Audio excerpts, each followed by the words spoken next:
Mga kababayan, Assalamualaikum warahmatullahi wabarakatuh. Madayaw umayong gabi kaninyong tanan. Magandang gabi sa inyong lahat. Natin ang pasasalamat sa Diyos para sa araw na ito. Pangalawang pagpapasalamat ay sa inyong lahat na nasa ilalim ng ulan, gutom, walang ayuda, naipit sa traffic, hindi pumasok sa trabaho. Ngunit ibinigay ninyo ang panahon para sa aming lahat ngayong gabi. Maraming salamat sa inyo. Ang susunod na pagpapasalamat sa inyo. Ang sunod na pagpapasalamat ay mula kay Pangulong Rodrigo Duterte.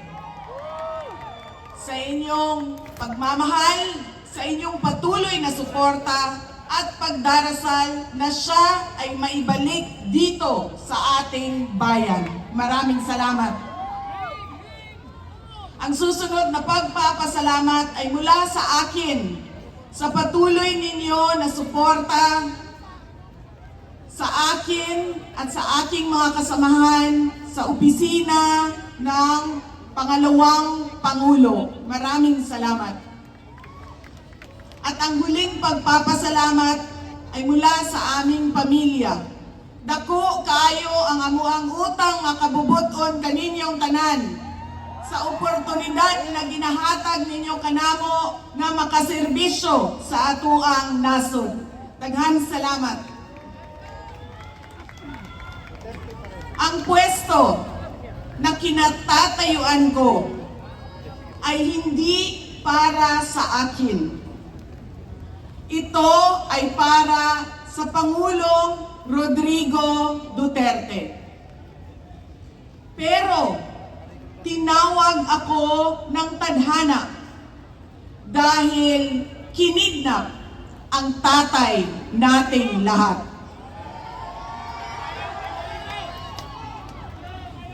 Sa pagkakataong ito, nakatayo ako sa entablado at humaharap sa inyo, hindi bilang kandidato. Ako si Inday Sara, isang botanteng nagmamahal sa ating bayan at natatakot para sa ating kinabukasan. Mga kaigsuunan ko, iniibig ko ang Pilipinas. Iniibig ko kayong mga Pilipino.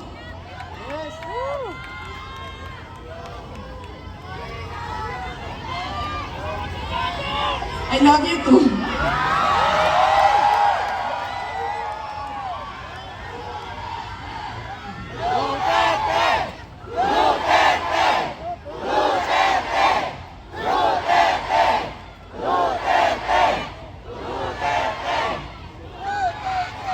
This election will decide the future of our country. Ang boto ninyo ang magbibigay katiyakan kung maituloy ang pagbabago o tuloy-tuloy na lang tayo sa kapahamakan. Filipinos deserve better. Nagpapasalamat ako dahil nandito pa rin kayo at nakikinig sa akin sa kabila ng kaliwat kanan na paninira nila. In the past months, my name and my family's name have been dragged through the mud. I have repeatedly said it before, and I will say it again now. I am not the problem of this country.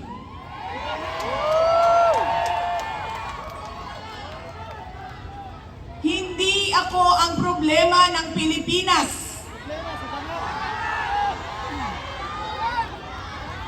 Hindi Duterte ang problema ng Pilipinas.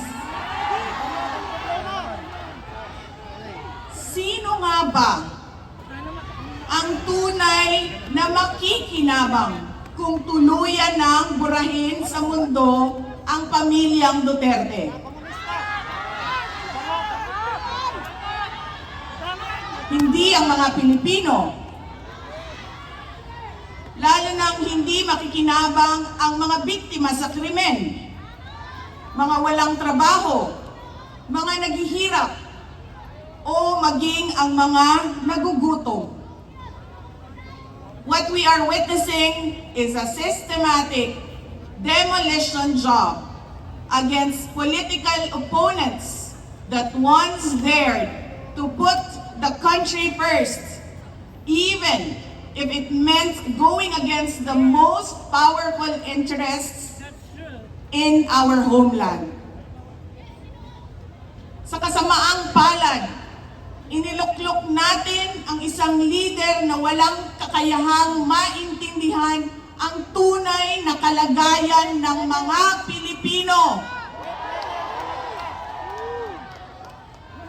At higit sa lahat, hindi kayang magdesisyon para sa kapakanan ng sambayanan. Pinagbabayaran natin ngayon ang pagpili ng maling leader. Nakikita natin ang lantaran at walang pakundangang paglabag sa ating saligang batas. Pinamumunuan din tayo ngayon ng isang taong patuloy pa rin tumatanggi, sumailalim sa isang pampublikong hair follicle drug test.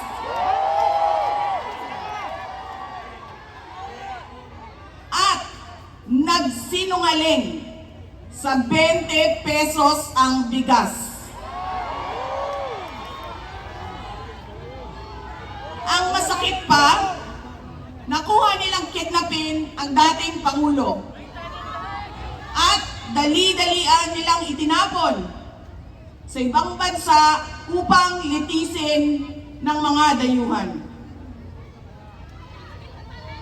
Ngunit, higit pa sa mga kabiguang ito ay isang mas malalim na pambabastos at panghihinsulto sa ating mga Pilipino. Iniinsulto nila tayo sa paggamit ng ayuda upang bilhin ang boto ng mga tao. Ang ayuda ay hindi naman likas na masama. Sa katunayan, marami ang natulungan ito noong panahon ng pandemya. Ngunit, kapag ginamit ito para manipulahin kayo at pagsamantalahan ang inyong kahirapan upang manatili sila sa kapangyarihan, nagiging sandata ito ng pang-aabuso. Again, Filipinos deserve better. We must return to long-term, concrete programs, not short-term dole-outs that are being abused by those in power. Ang kailangan ng Pilipino ay isang mabisang food security program. Isang programa na tutugon sa problemang pinakamalapit sa bituka, ang gutom. Ang kailangan ng Pilipino ay isang modernong hybrid education system na nakasandal sa pagtuturo ng disiplina at pagmamahal sa bayan. Ang kailangan ng Pilipino ay isang tunay na universal healthcare system na tutugon araw-araw sa lahat ng health centers at hospitals at hindi lamang sa mga supporters ng politiko. Ang kailangan ng Pilipino ay matibay na infrastruktura. Let us build into the future. Ang kailangan ng Pilipino ay oportunidad sa hanap buhay at trabaho dito sa loob ng ating bayan. Masakit sa kalooban nating lahat ang kalagayan ng maraming nating OFWs na malayo sa kanilang mga mahal sa buhay. At higit sa lahat, ang kailangan ng Pilipino ay peace and order. Kailangan nating ganap na puksain ang kriminalidad, illegal na droga, terorismo, at insurgency sa pamamagitan ng makatotohanang non-partisan Philippine National Police na suportado ng ating sandatahang lakas. Kinahanglan undangon nato ang batasan sa pagpili sa mga kandidato nga gikan sa political dynasty. Kining mga sikat nga apelido nga magsayaw-sayaw ra og magkanta sa atubangan. Igo ra magpakatok, undangon ang mga party list na gipanag-iya sa mga dato. Undangon ang mali na pagpili sa atong mga opisyales. Undangon ang budol o pagpamakak.